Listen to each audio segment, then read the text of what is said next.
It's the kind of moment that takes your breath away. A little girl in a bright red coat, tiny arms and legs wiggling underneath a train car that could move at any moment. This is a situation that would usually send people running.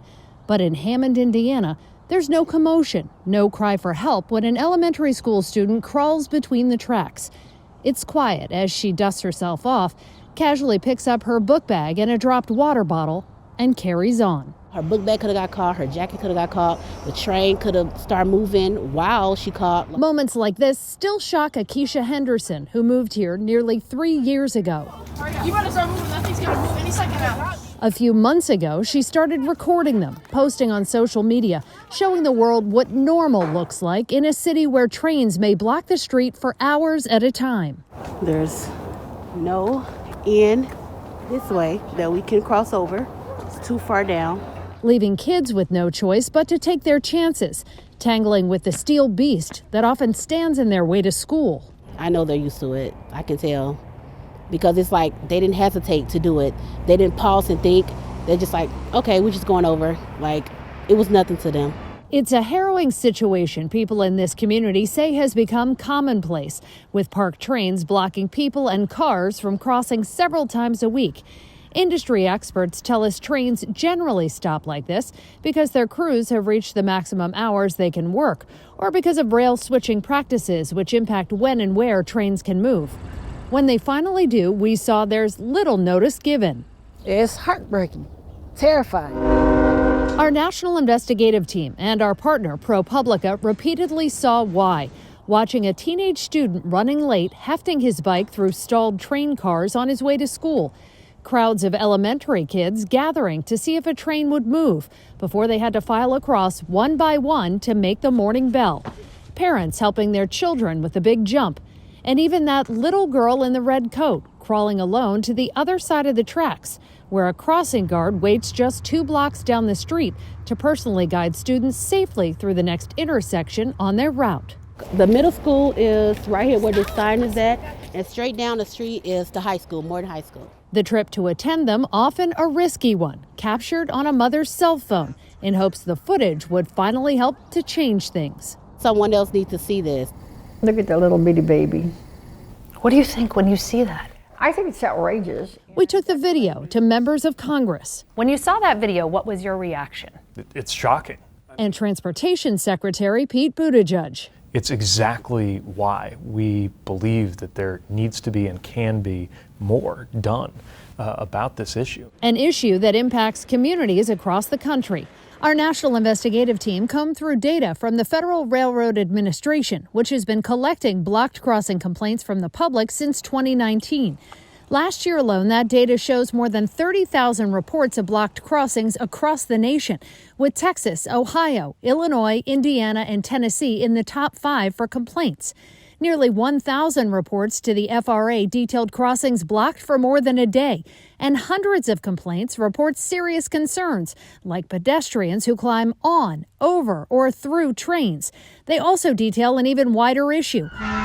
First responders blocked from crossing the tracks for hours at a time or longer. Calling get hung up on when they complain. Yeah, Jonathan, actually it's been almost 9 days, according to the mayor, that this train has been stalled here. It's a problem we've found can have serious, sometimes life-threatening consequences, with blocked crossings blamed for injuries, deaths, and devastating delays. You see ambulances get stopped all the time. From the Ohio house fire that kept burning as crews navigated their way around a stopped train. Multiple emergency responders were delayed this morning, all due to parked train on the tracks.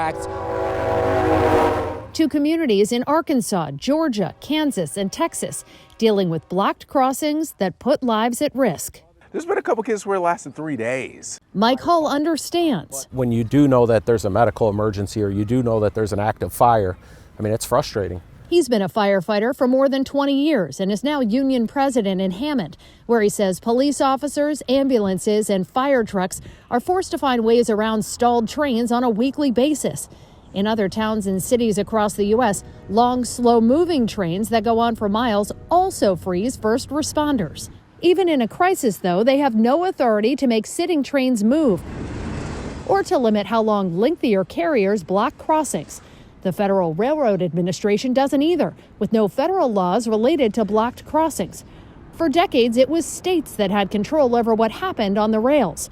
37 of them in D.C. have anti-blocking laws on the books. But a series of court rulings in recent years have essentially made those powerless. The cities and towns and states have tried to challenge the railroads. Obviously, the railroads have come out well ahead. And so I don't know if they're giving us, the middle finger and saying we're going to do it because we've won in court, or if they're just ignoring it. But we need help. We need help. That help could come from the Supreme Court, with attorneys general from across the country arguing the High Court needs to decide once and for all who's really in charge of regulating the rails when it comes to blocked crossings. But in the meantime, some believe Congress needs to step in and take action. It's a tragedy waiting to happen. Texas Congresswoman Sylvia Garcia has been hearing about blocked crossings for more than a decade. In her district in Houston, she's been told first responders have been detoured by trains more than 3,000 times since 2019. I think they need to be more responsible and more responsive, and the FRA needs to exert more oversight. Garcia wants to empower the agency with more authority. She's proposing the Don't Block Our Communities Act. It would ban rail carriers from letting their trains block crossings for more than 10 minutes and also give the FRA the ability to fine companies who repeatedly go over the limit. Is that the only way to get them to stop doing this? Well, I'm old school and I'm a former judge, and I think until you hit people in the pocketbook, you don't get their attention. Well, it's always frustrating when you see behavior by a company and you're a regulator and you can't just grab them by the collar and say, stop it. Secretary Buttigieg believes this is the moment for Congress to act and give the FRA, which falls under his umbrella, the legal power to directly regulate blocked crossings. But he's not waiting for solutions. He's funding them. The Transportation Department is handing out $3 billion as part of a first-of-its-kind grant program for projects across the country that make crossings safer or get rid of them altogether. If we can target those resources to where there is the most inconvenience or the most danger, then that's going to be a big win for the communities that are impacted. Many of them low-income communities of color, whose residents say they feel helpless, wanting the rail industry to be proactive when it comes to their safety. Does someone have to die in Hammond or in one of these other cities for them to take action and be serious about solving this? Well, it shouldn't come to that. It shouldn't require that. But what we have seen is that the strongest public reaction happens when it's too late for the people who are impacted. The Association of American Railroads and Industry Lobbying Group says safety will always be their top priority, with their members committed to being responsible community partners. The group pushed for the program to eliminate crossings and generally agrees that stop trains aren't good for communities or their business. That's why rail companies use a variety of strategies to minimize them. If those strategies are being used in Hammond, our team didn't see them in action.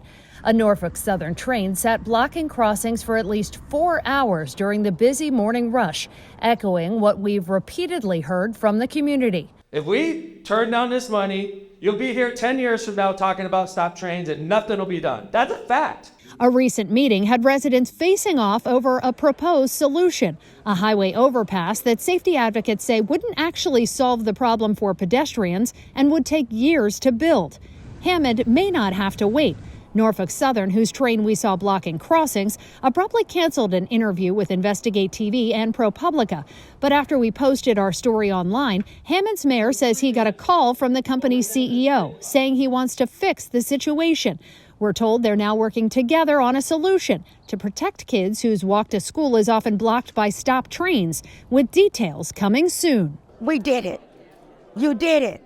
We got the message out. The message that trains that clog cities and towns across America, creating delays and potentially deadly hazards, should not just be a way of life, something children like the little girl in the red coat have to go through, or even under, when they're railroaded by a system that leaves them no choice.